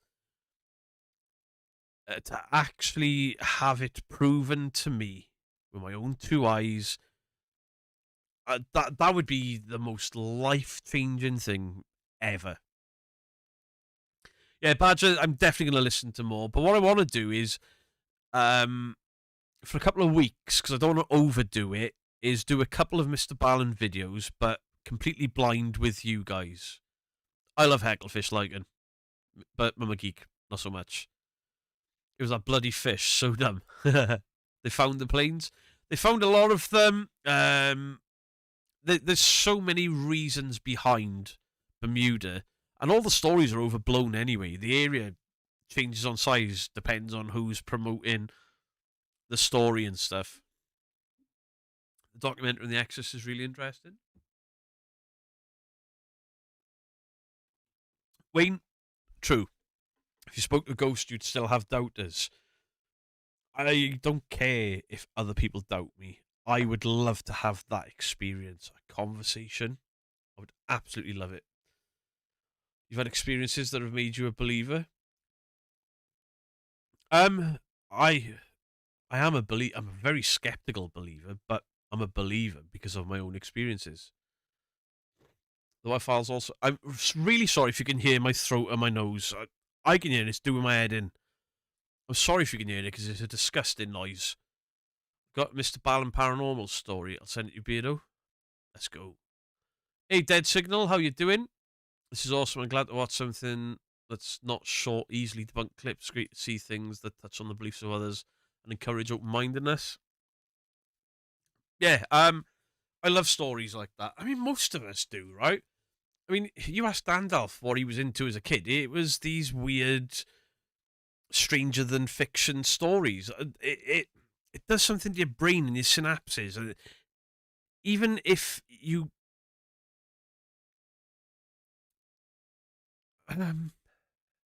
even if you can debunk it eventually, but you've got to work at it, it's made it worthwhile in the first place. And half bulldog in it, I know.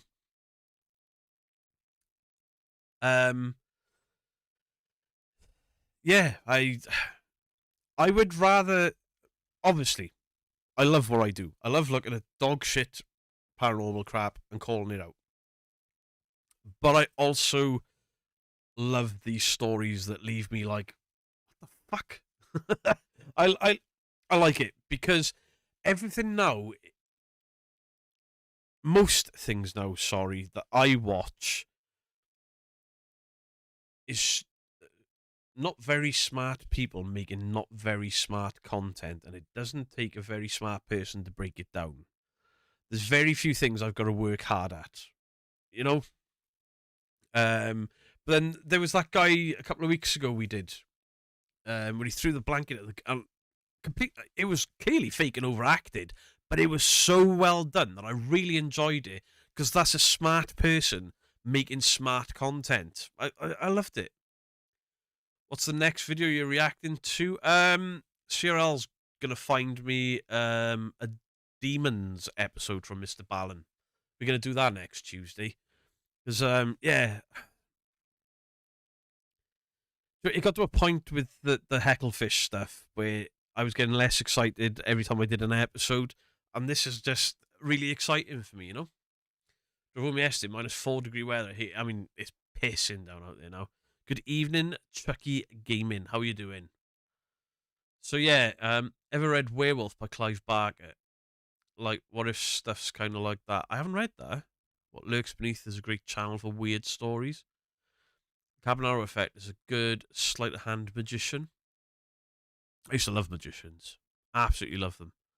But I'm always immediately suspicious when there's paranormal stuff in videos or around magicians or people who work in magical shops. Immediately. So why are you suspicious of me just because I work in a magician's shop? Because of that. Sleight of hand. I mean, not even sleight of hand. People will say things like, yeah, but magicians are sleight of hand and they do magic tricks, not videos. And then it's like, well, how do you think all of the TV magicians do stuff? Camera angles, it's the same thing. This one is such a variety subjects we set for the rest of 2026. You'd rather have snow than rain? Listen, I don't mind the snow, but, you know, I don't want my wife and daughter driving in it. My daughter went sideways the other day. She was supposed to be going that way, but she was doing that. Scared the shit out of her. So, yeah. Bedtime stories is good. Creep Court is quite interesting. Creep Court. Like, me and Mrs. Geek, we watched, what was it, 6 series? I'm sort of in and out of it, and I'm doing my work on my phone ready to come out here and stuff. But some of these stories of people's survival, Dynamo, yeah, a lot of that's camera tricks and editing and stuff. But even back to the 80s, there was always one. I remember a guy walking through a gate. I was like, how in the fuck has he done that? And it was a blanket, rubber posts, but camera angles and trickery from his crew. Yeah, the NASA one is actually in the list CRL gave me. James Herbert books would be good with you tomorrow. Badger, I really appreciate that. I can't wait to read them. A few people have said how good they are. Mr. Ballen did do a Demon House one. Can't remember. Is it if it's Zach Bagan's Demon House? I'm fucking out. Still waiting for Granny Dumpling to start a story chat. Well, Granny Dumpling's a very, very nice lady. I can't wait for Chris Angel. Oh, what was the Chris Angel one that blew my mind? Oh, they were in Las Vegas and they were at the top of elevators. And he put all of the elevators at the bottom of this tower, put paper over the doors, and pushed people through them. Like, oh my god! He's going to kill someone! He didn't. Obviously, it's a trick. My heart was in my throat, and I love that. Simon the Sorcerer, thank you for the £5 of your content, dude. Hey, appreciate that. Thank you very, very much. Chris Angel did some amazing, amazing tricks. But he was hard to watch before he did the trick. Chris Angel did the walking through the gate. Didn't somebody do it in the 80s way before him? I'm sure somebody did that gate trick in the 80s. I remember fuzzy... Maybe I'm misremembering. Maybe I'm misremembering, and I'm remembering two separate things. But I seem to have a thing with a guy with like grainy footage, square, footage from TV. And it was like there was a desert behind the gate, walking in, somebody with a towel. It seemed like late 80s, early 90s to me. David Blaine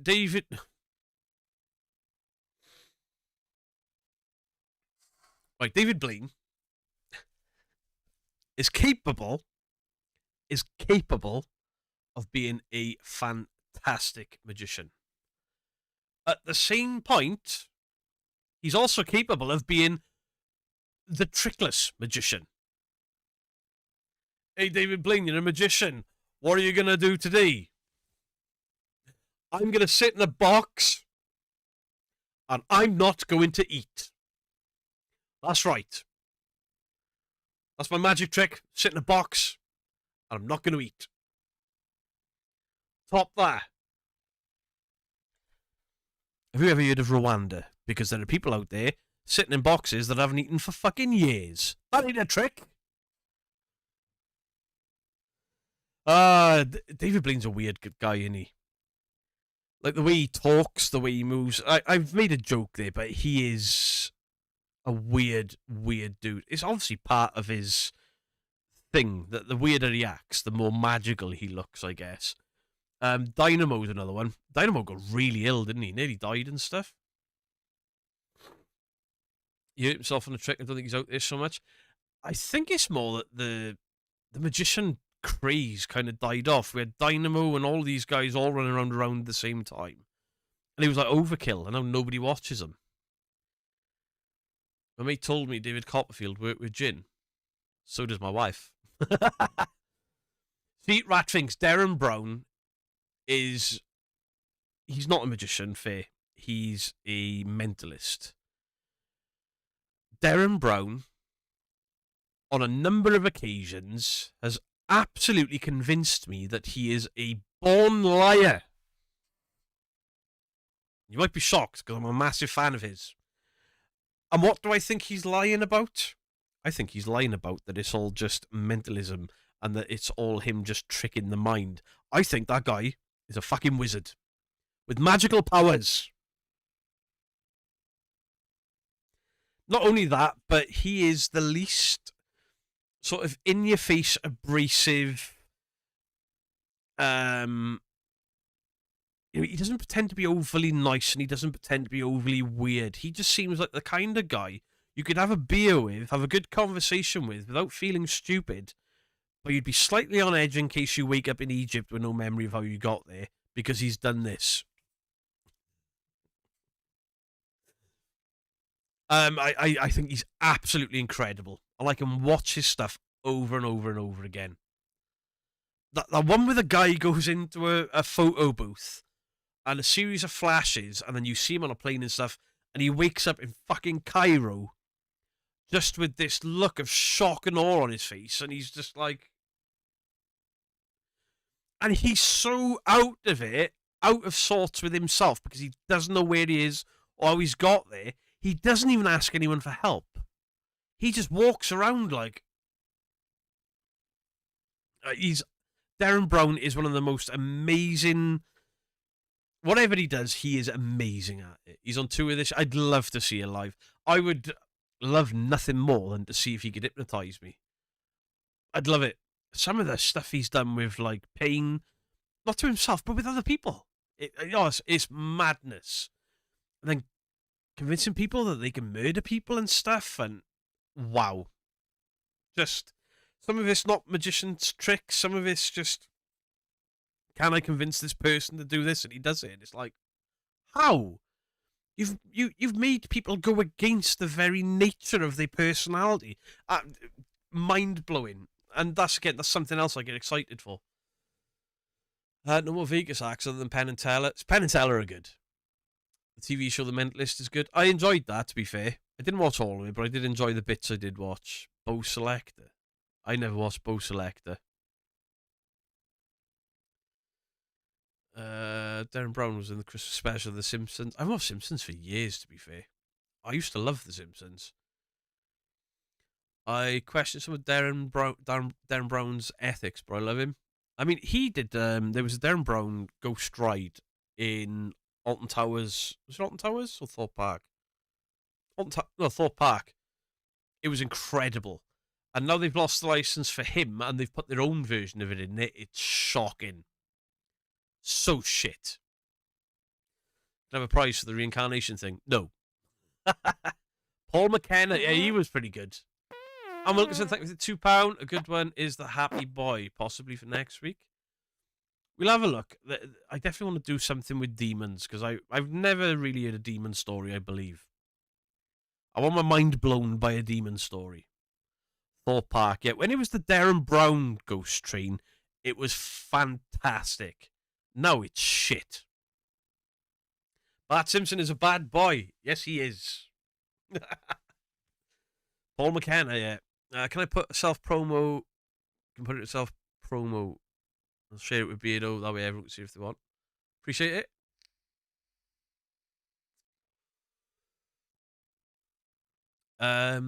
Yeah, so where are we? Holy shit, we've only got 4 minutes to go. I'm not going to go over tonight. Sometimes we go over after one of these episodes, but I think we said everything we wanted to see. And obviously with my voice and stuff. Didn't like Tommy Cooper. He used to scare me when I was a kid. I mean, poor guy fucking died on stage. You want to be blown by a demon? That's how rumours start. What a knob. What a knob.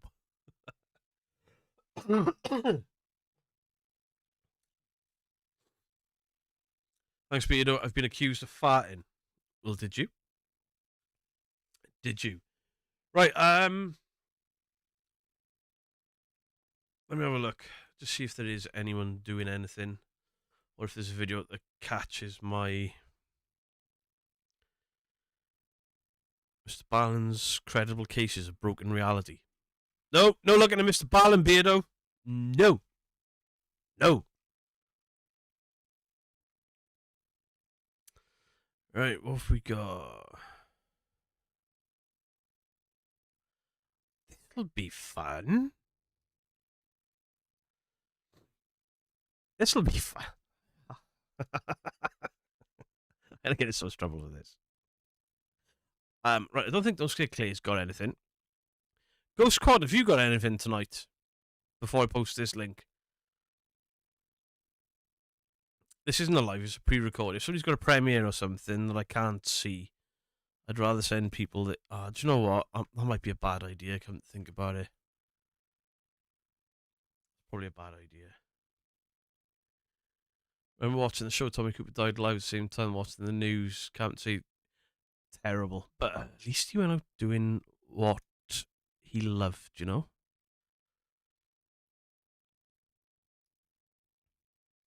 Nothing tonight? I don't know if this is a bad idea. Not for the channel, but, well, fuck it. Right, so, the link I've just posted is for... Oh, bloody hell, what's she called? Me and Mrs. Geek were watching her the other night. It's completely gone. What was it called? That link I posted.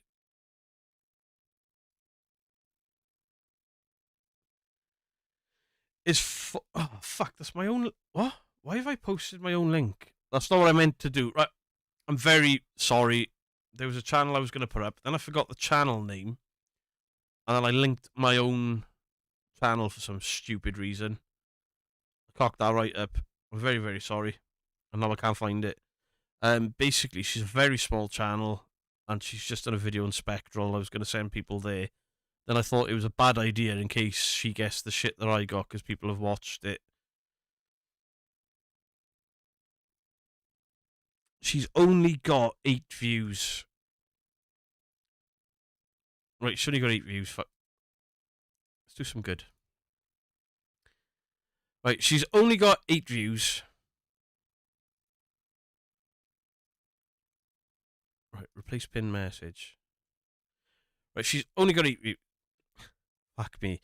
Paranormal Simulations. She's been in the community a while. She's in the Discord. She's just done a video, Paranormal Investigation or Ghost App Improv with Spectral Paranormal. She's got 8 views in 2 hours. So let's do something nice. Let's get a sub count up a little bit. Let's get her views up and leave some nice comments for her. She plugs away every week for not very many views, and I can appreciate somebody that puts all that work in, doesn't get any little back, and hasn't asked me for a thing. I shouted it out months ago. I just told it's pinned to the top, and I told you the name. Did you code the ITC Adam the Woo? Fucking prick.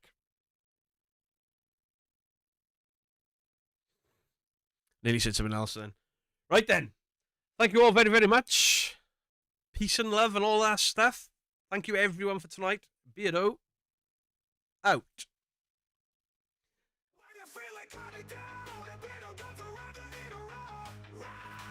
I'm not talking to you now. Sorry, I just tickled myself. I'm like, oh. Oh, you thought I forgot? No, no, no, no, no. What's an astronaut's favourite part of a computer?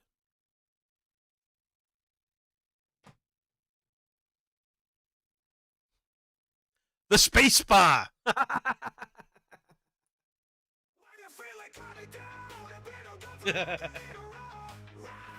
I'm not talking to you now. Sorry, I just tickled myself. I'm like, oh. Stop with the tomatoes. You literally legs, arms, Get and those a tomatoes out of my chat. What the fuck?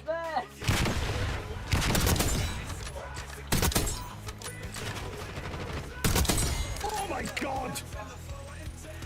Firing blanks. Mine. Baseball bat. Please, you can, and boom. Everyone that's just thrown a tomato, every one of you. Wankers.